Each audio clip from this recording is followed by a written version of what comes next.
A woman named Danny is having a little walk, and the thought of her baby is making her feel distressed. She had raised her baby son with love and affection, and the thought of not being with him anymore has deteriorated her life. It all happened when she was driving a car with her husband, Michael, seated beside her, and her kids, a beautiful daughter and a cute little son, in the back. They were coming from a birthday party and Danny was drunk. Just for a split second, Danny had zoned out, and the worst incident of her entire life happened. The car crashed, and she, her husband, and her daughter were able to escape the car. But her son wasn't fortunate enough to get out. The car caught fire, and her son tragically perished. Many years later, a depressed Danny is driving back home with her daughter, Cassie, sitting beside her, playing her harmonium. Danny seems nervous as she's tapping her fingers vigorously. Suddenly, the flashes of her son start coming, and she becomes nauseous. She stops the car and throws up. Her daughter begins to record. Danny doesn't notice that Cassie is recording her. She takes her medicine and a deep breath and starts driving again. After they returned home, Cassie stood in front of the window and started to record her front yard. Suddenly, she starts to wave strangely for no reason. Danny is busy stuffing the groceries in the cupboards, so she doesn't notice Cassie. When it's night, Danny is using her laptop to watch something called How to Cope with Your Grief Demon. Then she starts to search for sleep paralysis. Suddenly, a picture catches her attention. A woman is sleeping while a demon is sitting above her. The image makes her feel uneasy, so she closes her laptop and decides to sleep. At the same time, Cassie, inside her room, is creating a mask. The mask seems terrifying. It seems as if Cassie is in a trance. She looks exhausted, like she hasn't slept for several days. Her eyes show signs of dizziness, and she is stitching it like she was forced to do it. Suddenly, an image of a waving man flashes in her memories. Danny is sitting on the couch eating popcorn. She's ready to watch a movie. However, she's not paying much attention to it. She seems tense. She tries to message her husband. She types that she misses him, but doesn't hit the send button and puts the phone down. She doesn't feel like watching the movie again, so she leaves the room without switching off the TV. Cassie is setting her phone to record while she sleeps. She then opens her diary and starts to write something. She mentions in her diary the place where she had woken up on each day of the week. Apparently, she has a feeling that she sleepwalks, so she was recording to confirm it. She flipped the diary pages to find the drawings of someone sleeping on a bed. She gets startled when she finds "They can hear you" written on one page.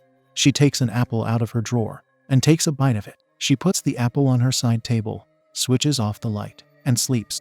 Suddenly, the apple is rolling on the floor, like some unknown entity has pushed it. Danny is taking a bath and suddenly she sits and starts to remember how her husband used to care for her. He was the best husband she could have ever asked for. Those days were terrible for her. She couldn't stop blaming herself for her son's passing. But Michael had always been there for her. She shrugged the thoughts out of her mind and went to bed. She knew everything had changed. Michael, Cassie, and her life. Nothing was like the older times.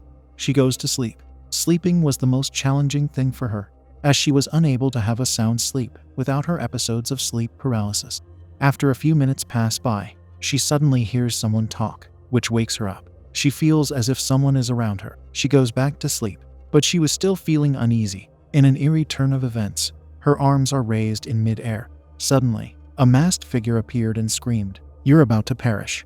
It was the same mask her daughter was making the other night. She immediately wakes up. She tries to sleep again and starts dreaming about her son.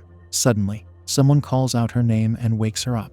The next morning, Danny gets herself together and heads to the bathroom. She is brushing her teeth when she opens the cabinet to put the mouthwash back, and she finds a feeding bottle filled with milk. She looks at it with utter confusion. She had no idea how that bottle landed there. She sniffs it, and the milk seems fresh. She pours a drop on her finger and hesitantly tastes it, but she immediately pukes. She feels as if something is choking her. She is trying to vomit but can't. Suddenly, a tiny hand comes out of her mouth. Luckily, this is just one of her hallucinations.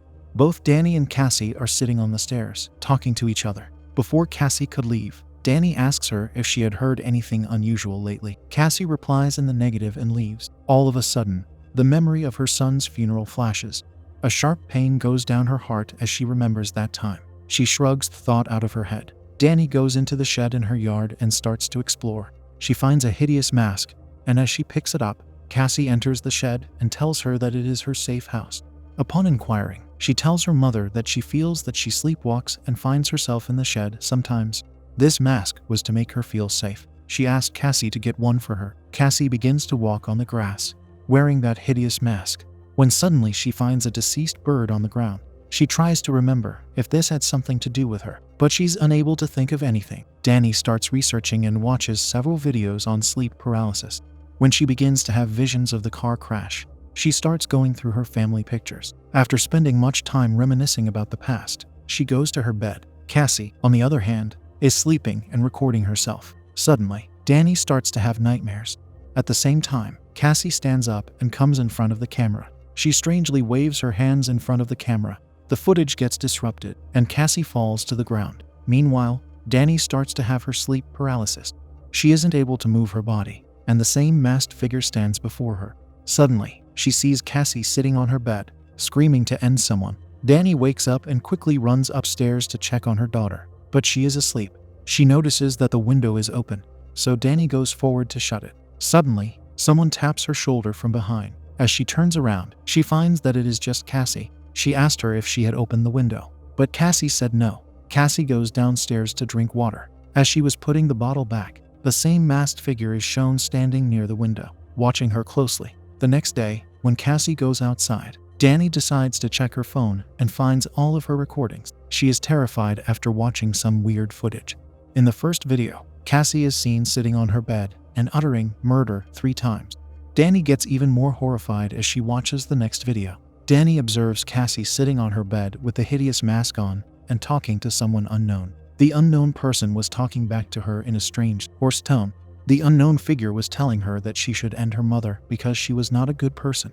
Danny gets furious to the point where she asks her daughter about the person in the video. Her daughter gets furious too and responds that she doesn't know anything. Both end up getting into an argument. Danny is scared because of the videos. During all this time, Danny had been feeling sick. She decides to check for pregnancy. She is sitting in the bathroom, waiting anxiously for the results.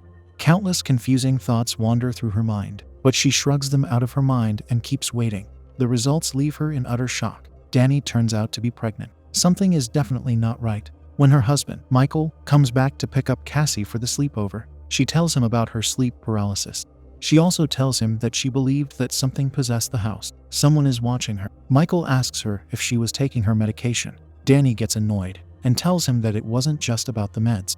Something was happening, and she could feel it. For a moment, she decides to tell her husband about the pregnancy, but she changes her mind. She is discussing everything with her friend. She even says that she doesn't know how she got pregnant, also mentioning getting stressed about Cassie. Her friend asks her if she was seeing someone else, but Danny is not sure about anything anymore. Later that night, Danny is doing the laundry, and when she passes by her son's room, she hears a baby crying inside. She stops for a while to listen, but the crying stops. She stands still, holding her breath, waiting for any sound, but it is pitch silent. She's about to pass by when she hears the crying again. She enters the room, but there is no one inside. She switches the lights on and begins remembering her son. She touches the wall as if she was trying to feel the warmth of her deceased child. She finds her baby's shoe near the drawers. She opens the trunk and starts taking her baby's stuff out. Every single thing is in order and smells like her son. Suddenly, she finds a romper, completely drenched in blood. As she is looking at it, her eyes are struck with horror. She can't look at it. It reminds her of the horrible accident. Suddenly, a bloody hand comes out of the trunk, grabs her face, and makes her look at the bloody romper. Sometime later, she finds herself lying on the grass in bright daylight. She gets up and goes inside to search if there was someone else other than her. Danny is, however, distracted by the honking of the car. Her daughter has returned. Later that night, Danny goes into sleep paralysis again. Her body starts to shake, and she has a horrifying dream.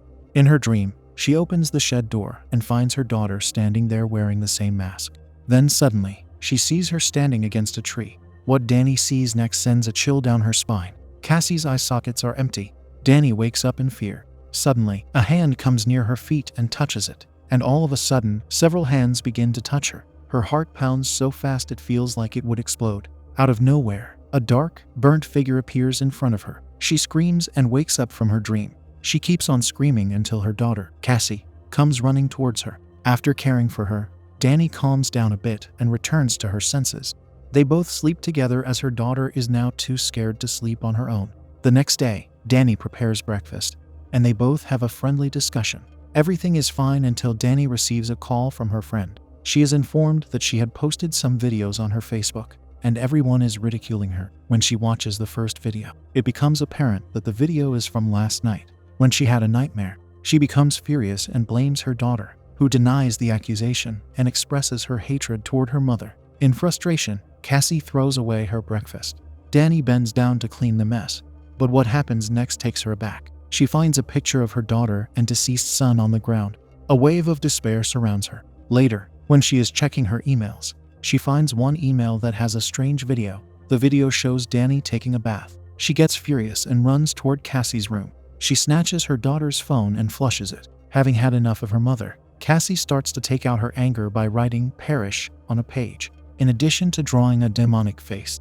The next night, Danny has a nightmare in which a chair is rocking inside her son's room, and a hand comes out of the closet. Then, she hears someone open her house door, and she could feel someone walking inside her house. But Danny couldn't move at this point. Suddenly, a man wearing the same mask comes inside her room. As he gets closer, he takes off the mask.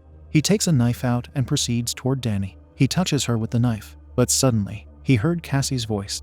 The man goes after her. Danny quickly wakes up from this terrifying nightmare. Danny goes straight to her daughter and asks her if she is okay. Danny tells Cassie that someone has barged into their home.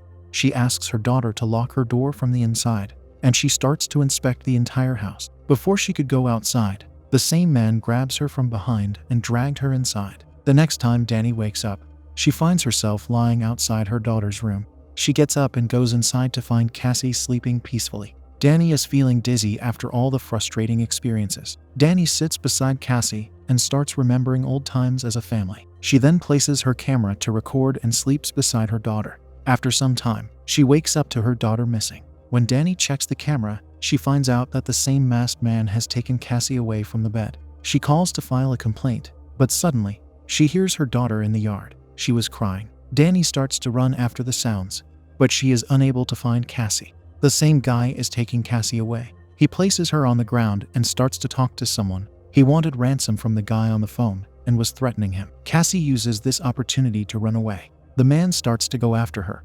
Cassie stumbles upon a tree and falls to the ground. Cassie, in an unfortunate situation, is not in her senses anymore. Danny is able to reach her daughter in time. Danny hears someone approaching them. Danny covers herself and her daughter with mud and lies down. The man can't find them and walks away. Cassie and Danny run towards the house.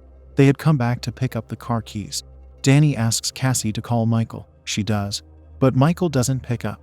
Before Cassie could have recorded a message for her father, the man comes back. He knocks Cassie and Danny unconscious and takes them away. During this time, Danny dreams of her son and Michael. When she wakes up, she finds out that she has been tied to a bed. Suddenly, Michael comes and unties her, but the way he behaves feels abnormal to her. She keeps asking him to go look for their daughter, but he doesn't. He blames Danny for murdering his son and tells her that their daughter is safe with him and that he doesn't trust her anymore. The flashback of the accident comes back again. Danny was sleeping while driving. Suddenly, Michael woke up and started shaking her, but their car got hit. They both mourn the passing of their little son.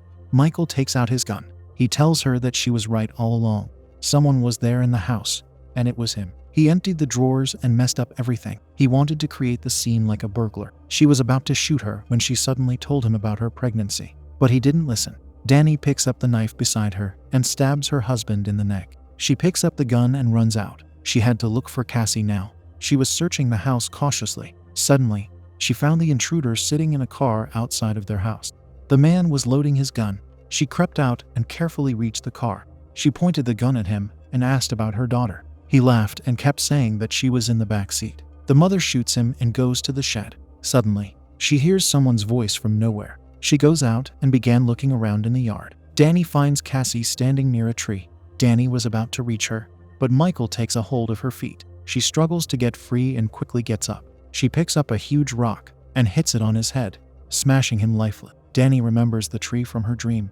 She goes near her daughter and hugs her tightly, ensuring that she doesn't see her dad. Cassie states that she has forgiven Danny for what she has done. However, it can't be said if this was all real, as Danny wakes up to find herself with her husband, Michael, indicating that her sleep paralysis has gotten the best of her.